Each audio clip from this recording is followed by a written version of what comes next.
As she feels faint in the carriage, the prince, concerned, gently opens the cage to check on her well-being.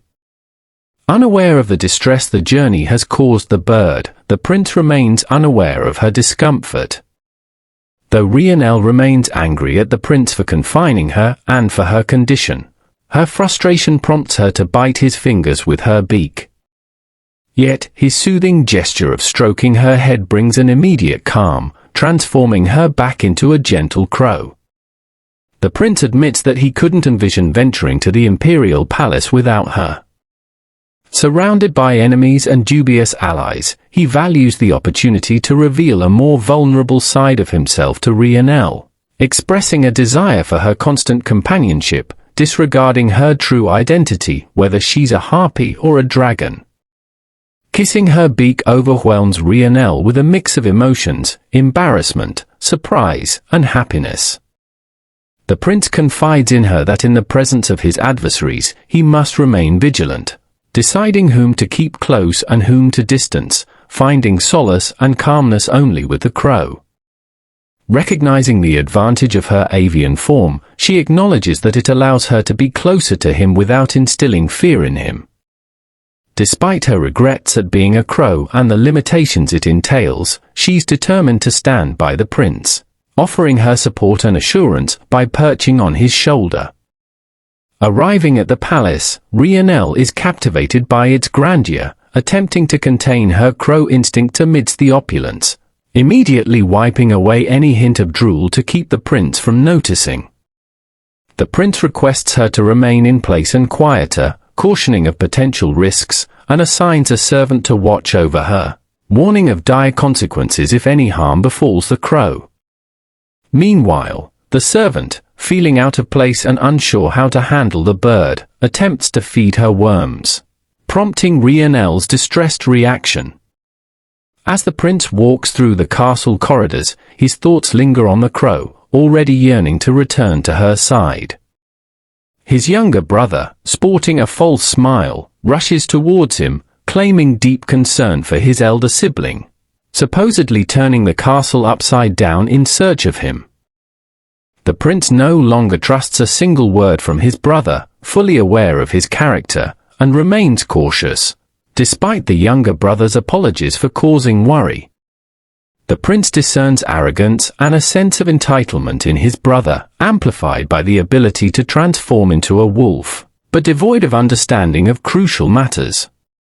The younger sibling remains oblivious, brushing off any conversation regarding his elder brother's absence, ultimately parting ways after exchanging tense glances. Visiting his ailing father, the emperor, the prince inquires about his health. The emperor, in a moderately stable condition, cryptically indicates that he's not yet succumbing to his illness. Observing his son's transformation, the emperor intimates that it was his brother's betrayal that compelled the change.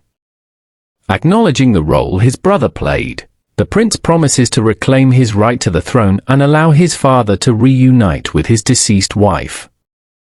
During their conversation, the father expresses a desire for one of his sons to succeed him swiftly, yearning to reunite with his late wife and conveying the significance of choosing a mate for life, a bond he still misses dearly. The prince departs, cautioning that any discovery of his brother's involvement in their mother's death might lead to a turbulent ascent to the throne, highlighting his father's wish for a prompt succession. Meanwhile, the crow, confined in the cage, grows increasingly hungry, unwilling to consume the offered worms and dismayed by the foolish servant's ignorance. Her desperation for the prince to provide proper sustenance intensifies, though her aversion to eating bugs, a conflict between her avian instincts and human sensibilities, impedes her from succumbing to hunger.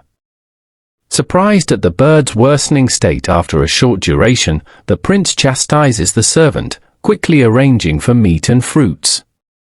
Acknowledging her hunger, he gently prods her to consider consuming the bugs if necessary. Sweets are eventually offered, and after sating her hunger, the prince presents a gift to celebrate her return to the palace. The prince reveals a whole box of precious stones, which the girl examines with awe. She even places one in the prince's hand, akin to a gift. The young man is touched by the gesture, finding her affection endearing. Despite being content in the lavish room, the crow occasionally seeks fresh air in the gardens, relishing the walks. However, this leisurely flight alarms a gardener, who attempts to drive her away. The prince intervenes, warning the gardener about the bird's significance and threatening severe consequences if any harm befalls her. As the main characters converse, young prince, the elder brother, confronts the prince about the impending decision on who will ascend to the throne. Their discussion rapidly escalates into a heated exchange, marked by visible animosity and mutual aggression, culminating in the villain transforming into a wolf. Observing the unfolding power struggle, the crow intervenes, delivering a strike to the wolf, defying its attack. Despite his thoughts about her safety, the prince acknowledges that she acted to protect him. Yet, he reprimands the crow, stating she can't risk herself to defend him, emphasizing her safety above all. Young prince, in his anger, seeks to retaliate against the crow for interfering, unaware of her intentions to protect the prince. His fury extends to the prince, blaming him for the crow's actions. The prince refrains from scolding the bird, understanding her bravery, but emphasizes the need to avoid placing herself in harm's way. He acknowledges her act of courage, but cautions her about the potential dangers she exposes herself to. The prince considers that if Rionelle were a Chozo or a dragon, she would have easily dodged the young prince's attacks. Yet, observing how she was injured previously, he wonders why she couldn't fully utilize her powers. There's still a possibility that Rionelle is simply an intelligent crow. With this in mind, the prince resolves to protect Rionelle until all threats are eliminated. He addresses the crow, stating that from this moment on, she should not jeopardize her safety to protect him. The prince asserts that his powers have awakened, enabling him to fight back now. With a warm smile, he emphasizes that above all, he doesn't want to lose Rionelle because of someone like his younger brother. Meanwhile, young prince, furious and determined to learn more about the crow, summons a mage to understand his brother's weak spots.